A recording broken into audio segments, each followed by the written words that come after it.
Through snow and storm, through ice and pine, a track was laid, a rugged line, from Fairbanks down to Anchorage Bay.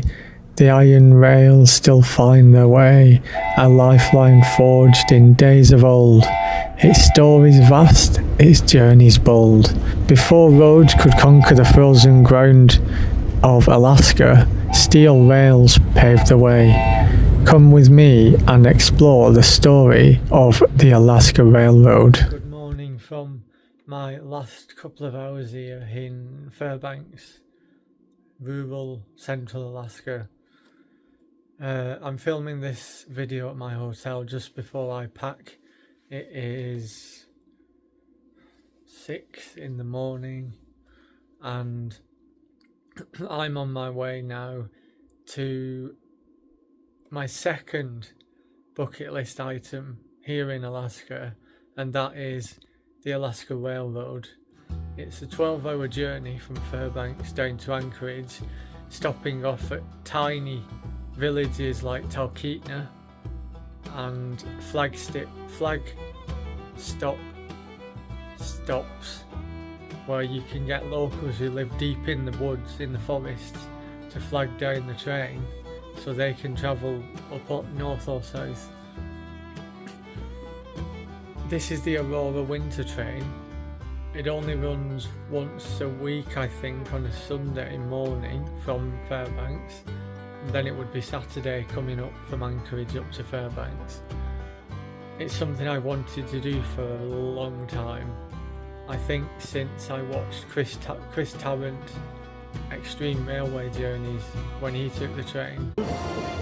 But bears, moose, wolves, caribou and people live out there all year round. I'll be going all the way through. I won't be stopping at any of the stops along the way, but I'm looking forward to it. I will film as much as I can. It might be a busy train, and in a few hours time there'll be no sunlight. This is as light as it gets at this time of year in late November in this far north in Alaska. We get into Anchorage around 8:30 p.m.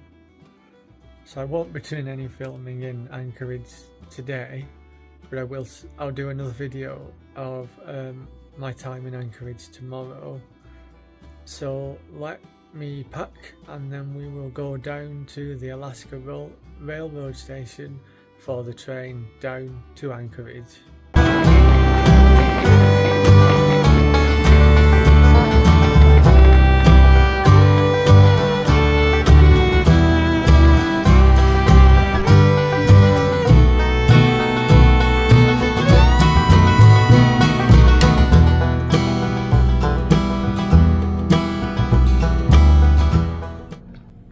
I'm the only one stood outside here, so I don't know if I'm the mad one or I'm the one that's making the most of the fresh air before we get stuck on a train for 12 hours. I think it might be the former. It is minus 17 degrees.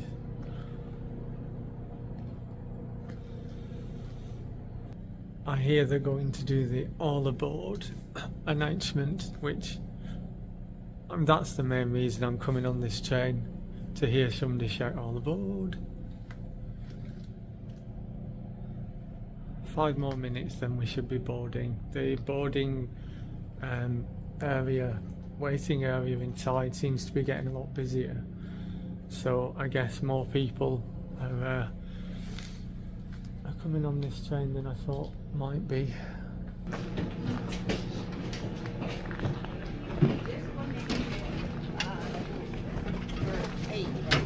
A would be that way. A or B this way. B. Good to go. Thank you. So we've just left Fairbanks and we're now passing through the wilderness of Alaska. All you can see outside of the windows as the sun is starting to rise are untouched forests, thick snow, trees covered in snow, very Christmassy. There were maybe about 50 people on the train. It cost about £160 for the 12-hour journey. But if you think how far this train is travelling and how much fuel it has to go through, how is it making any money? Which probably explains why it went bankrupt 3 times when it was being built. So I'm just going to try and relax. We'll go for a sit-down meal about 5 p.m, 5:30, but that's 8 hours away.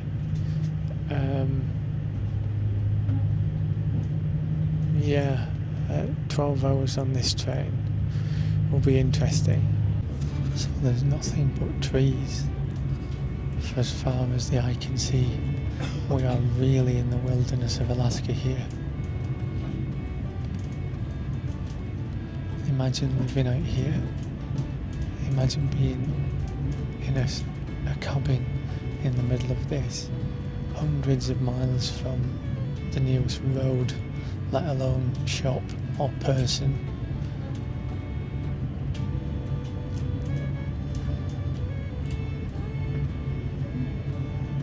We had quite a heavy snowstorm last night, and all of the trees are covered, as you can see. There's a thick layer of snow on the floor. So the Alaska Railroad was founded in 1914 in its current form, and it was built to connect coastal towns with the interior so that gold could be shipped from the interior to the ports and then around the world.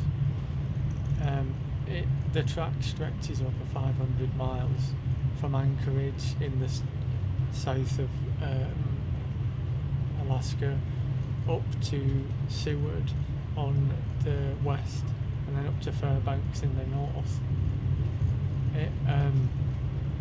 It passes through really hostile terrain in the interior of Alaska. It makes you wonder how they actually built this thing and how people can live out here. During World War II, the Alaska Railroad transported troops, weapons, tanks and materials up to the Aleutian Islands, two of which had been occupied by the Japanese. Today it still uses its freight capacity to move troops and weaponry up into the military bases in the north and interior of Alaska.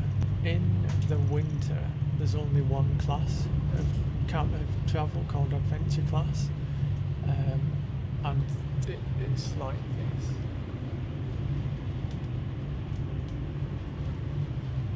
You need to pay for your own food in the restaurant. In the summer, there is a gold class or gold star class, I can't remember which one it is, where meals are included and you get to sit in a viewing dome car, so you can sit on higher up so you see more of the landscape, but it's also a lot busier and more expensive. So I'm travelling in the middle of winter, in the middle of November, which is off season, and there's a lot of empty seats. There's 3 carriages and people are being spaced 2 rows between. I'd say there's a maximum of about 50 people and about 7 staff on board. I'd say the train could easily accommodate 300 people. And the scenery outside at this time of year, I think personally, is better than in the summer, because you've got the snow, you've got the trees covered in snow, you've got the ice over rivers and lakes, and less people, and you meet some interesting people who are travelling between Fairbanks and some of the smaller towns and villages. on the way down to Anchorage. 3 or 4 people in this carriage alone are getting off at Talkeetna, which is an old coal mining town. A couple of 100 miles north of Anchorage. One girl is going to be a musher, so she's going to be taking people on tours with the husky dogs through the forests near Talkeetna. But I think the important thing is that this train keeps running throughout the year, no matter what weather or what happens.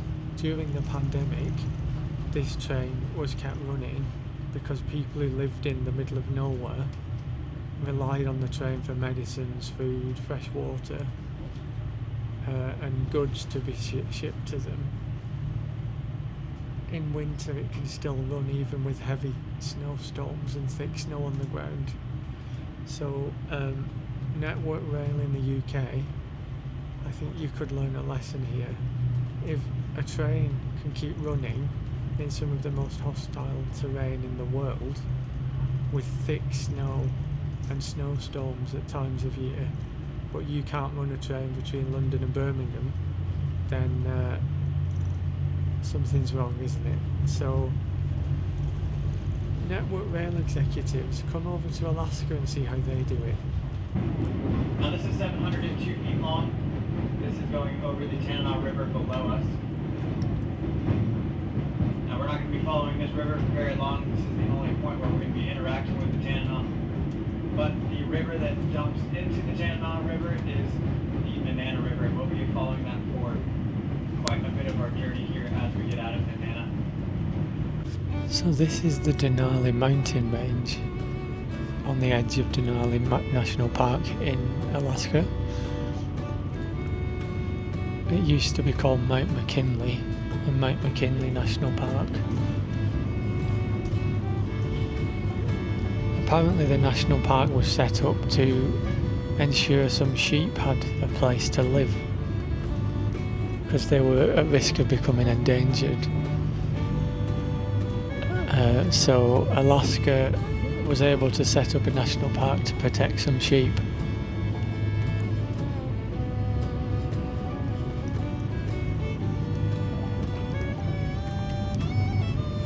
It's now about 2 p.m. and the sun is already starting to go down.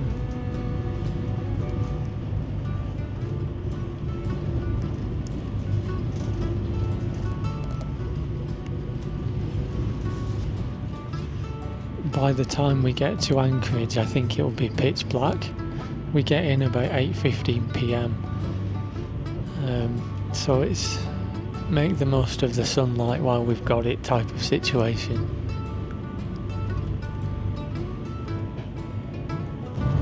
So we've just passed Nenana town, population about 363 in this point in the year. It was 3,000, over 3,000.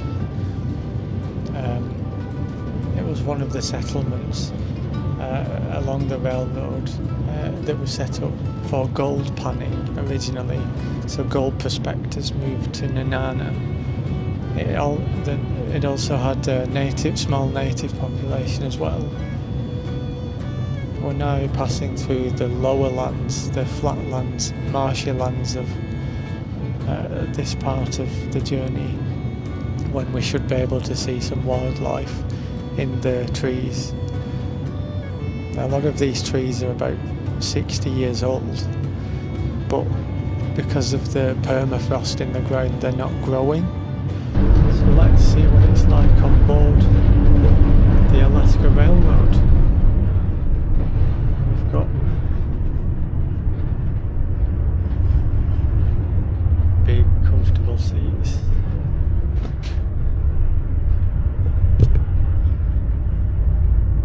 The seats all recline. So I thought I would come and check out the loo on this Alaska Railroad train. We've just left Fairbanks, so the toilet is still really clean. Push to flush. Nice sink with salt. End of our trip, this is also glacially fed, and this will eventually freeze over as we get deeper and deeper into the winter. Now we'll have a lot of animals that use this as kind of a highway here. Now that the winter is here and the water is moving a lot more slowly, we have a much more blue to it, but here in the summer this will be a more of a brown color as all that glacial silt's getting kicked up in the water. We're going to be following this Susitna River for quite some time until we get past Talkeetna.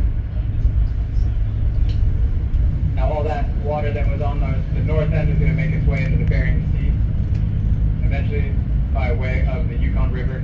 Now all of this water is going to flow into the Cook Inlet and make its way into the Pacific.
This bridge is just over 100 years old, but we should be fine. We were fine yesterday. Now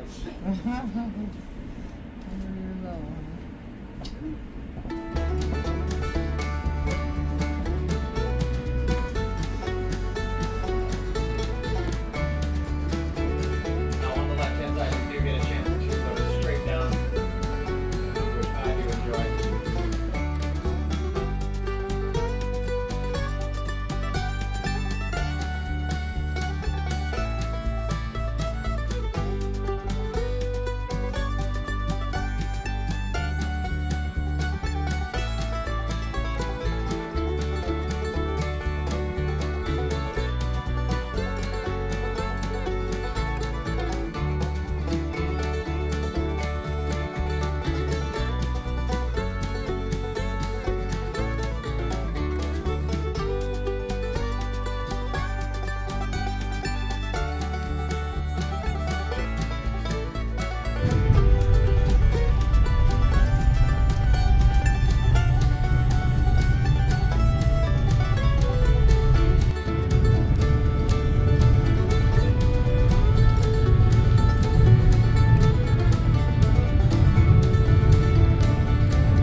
travels on this train?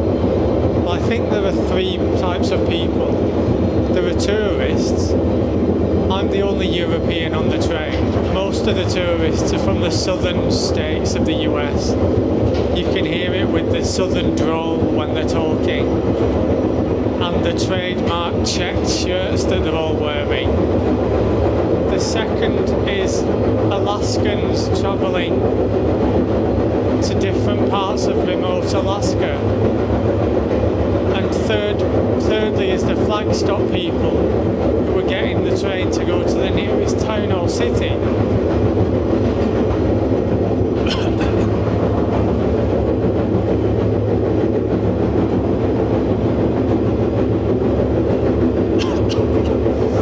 I think I'm going to go back to my seat, it's freezing here.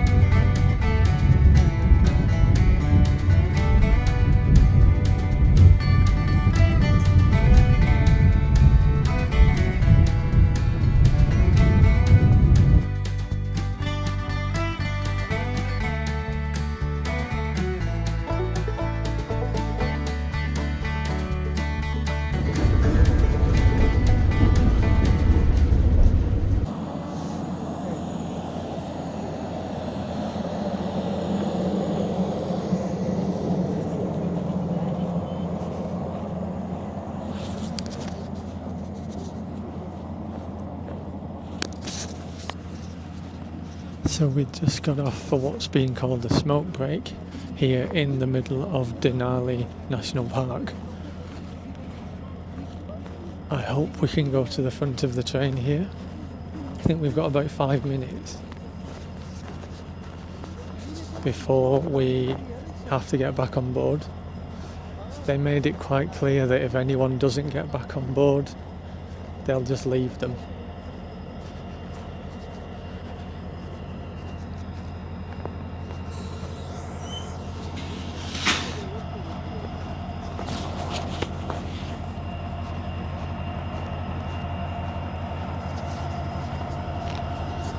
Look at the size of the engines on this.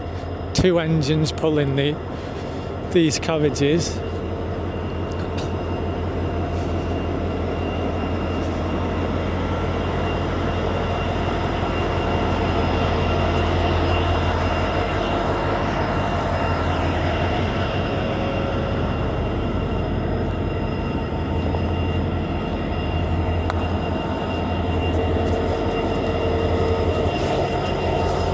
Huge engines.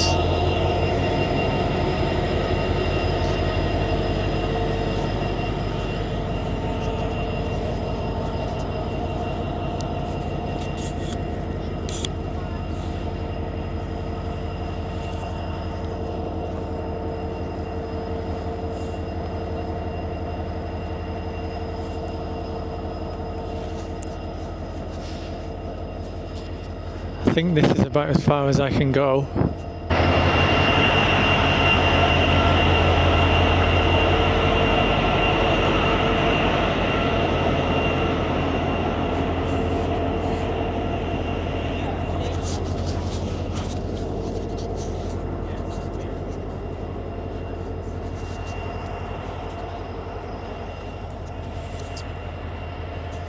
I think it's time to get back on board now.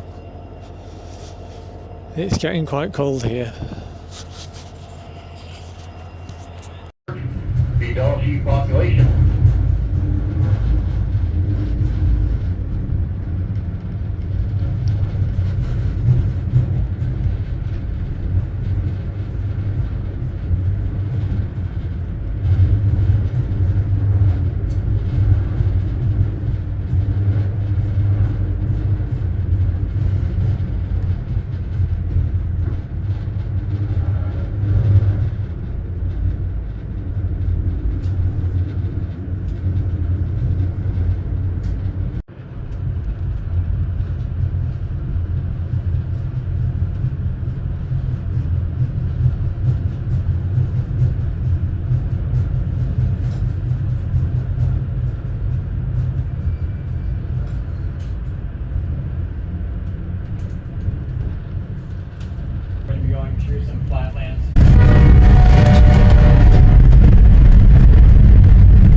We've been told we can go for a walk into the town because it's nearby, but yet we've also been told the train leaves in 5 minutes.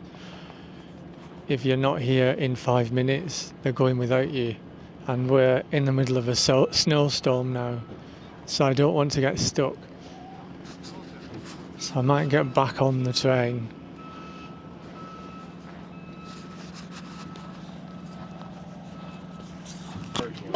Keep it around and force feed it to make it more. And then you're like, oh man, look at that. Oh. Like someone, not this year, but last year found a 20. Yeah, going in, just, they weren't even running. They were literally driving back home from the run.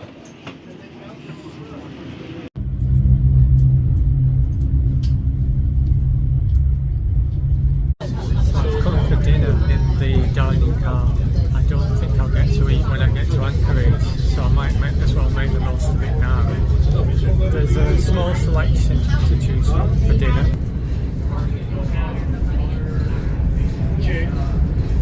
The one thing that I can eat is the chickpea masala, you know, the traditional Alaskan chickpea curry.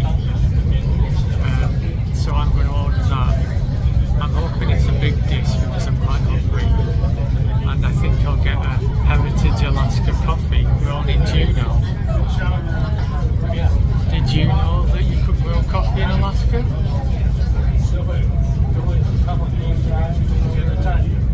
I know, bad joke, sorry. Chickpea masala.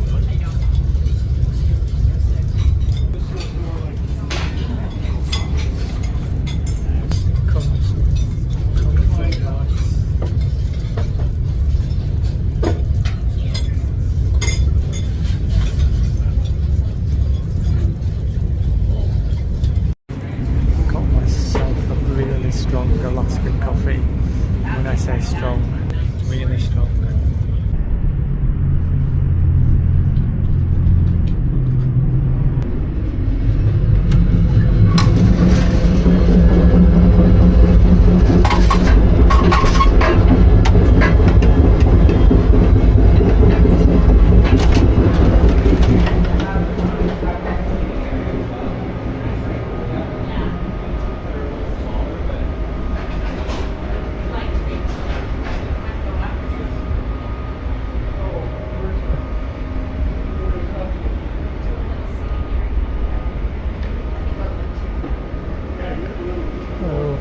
Can I get a mint tea? Mint tea, you got it.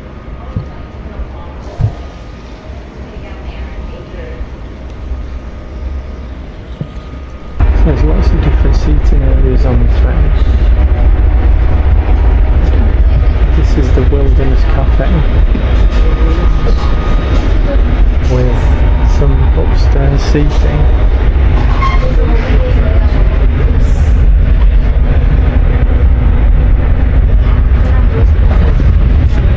Pretty good, right? Lots of different seating areas on this train. I got myself a mint tea. I think I'm going to go back to my seat for a bit and then I'll come up here a bit later.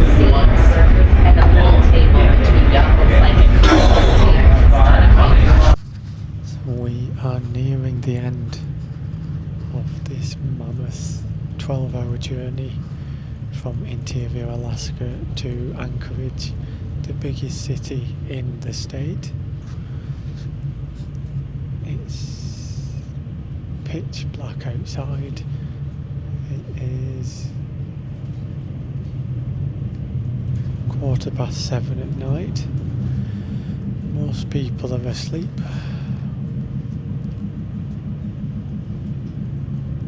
It's been an interesting journey. It's gone past really quickly, despite being 12 hours. But what did you think?